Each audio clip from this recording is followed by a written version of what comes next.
So I served in the U.S. Navy for a total of 14 years, 10 years active duty, and I was a naval flight officer, lieutenant commander when I got out of the service. Stationed up in the Whidbey Island and Washington area.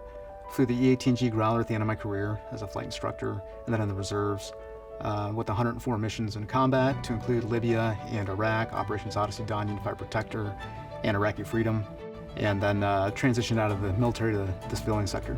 So in that time frame, Raytheon was bidding one of the new weapons that are coming out soon. It's the next generation jammer. It was going to go on the airplane that I flew in the Navy. I was really interested in getting involved in that program, and of all the bidders, I was most impressed by, when I did a visit to Raytheon, actually while I was on active duty, by just everything they had, the people, the products. It had to be the place to go, so first choice.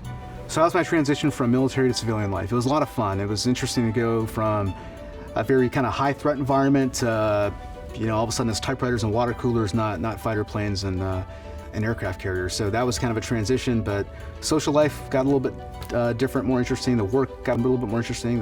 What's considered an emergency in real life, I understood, is very different from what we call an emergency in the service. In the air, you see things a certain way. On the ground, you see things a certain way. On the sea, you see things a certain way. And you kind of buy into that way, and that's the way. That's what you know. And then when you get out and you start to work in more of a melting pot of folks, and you get those different perspectives, you start to see what maybe shaped your view or what should have shaped your view, and it kind of starts to change things. So it's been really refreshing.